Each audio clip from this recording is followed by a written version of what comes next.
हाय नमस्कार जय जगन्नाथ आज मु बनैया जाऊँगी नड़िया बरा तरकारी। अरुआ चाउल को गोटे घंटा भिजे देती गोटे छोट साइज नड़िया नहीं भिजाई रखि चाउल कोरा नड़िया अदा जीरा सुखिला लंका कंचा लंका गोटे भलसे पेस्ट बनईदे भलसे बाटी हो सारी देहरे लुण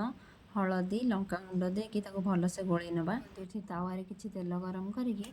एमती देखु सेका बरा बनईदे बरा गुड़िक बेसी पतला कि बेसी मोटा भी रखिए मीडियम साइज रखिए फर्स्ट चामच जेहेतु करी बरा गुड़िक मत साइज लगुन मुझे हाथ में बनवाक चेष्टा कली देखूँ हाथ में बनइला बेले बहुत गोल गोल बनला और बहुत भल से भी है देखूँ बरा गुड़िक ये बहुत भल से मुझे सेकी नहीं दी पट साइड एपट सेपट करके तेल भी टी अधिका देवे ना सुखिला सुखिला लगे गोटे छोट नड़िया मोर ये 12टा पाखापाखि बरा बनी जाता एमती खाली रे भी खाइबे बहुत ही टेस्ट लगे करने को टाइम हुए तो लगिपे किंतु विश्वास करूँ बहुत ही टेस्ट लगे एमती खाली रे ही सब खाई जेहेतु बिना पियाज रसुण मुझे आम कि मसला नहीं गोटे छोट साइज टमाटो चारू मगज हाफ चामच 4टा काजू 2टा कंचा लंका 1 इंच अदा सब गोटे फाइन पेस्ट बनई नवा ये तेल गरम है हाफ चामच चीनी देदेबा ये तेजपत्र डालचीनी 2टा गुजराती दे दूची बाटिकी रखि मसला को देदेबा सबको 2 ରୁ 3 मिनिट भल से कषि नवा गैसको लो फ्लेम में ही रखिकी सब जिनस पकेबे नाई तो मसलाटा तले लगे तो ये किसी पानी नहीं कि मुझे 1 ରୁ 2 मिनिट या भल से कषि नेबी जेहेतु या बिना पियाज रसुण बनाऊँगी से बेसी समय कषा पड़ोनी कितु ये मो स्वाद अनुसार लुण आड कर तो मुझे किसी गुंड मसला नहीं जीरा पाउडर गरम मसला आ घरे बनई किसी साधा मसला नहीं जाइए आउ टे पानी आड करदेकि आपको भल से गोल ने घरे कौ मसलाटा बनई आपण मानक निश्चय सेयार करी आउ गोटे वीडियो से गोलैला मसला को मुझे देदेजी देखो कलर केते बढ़िया देखा जाउची दुईटा छोट साइज आलू मुझे धोईकी एमती 4 पीस करके नहीं जाइए गोटे सीटी देदेबा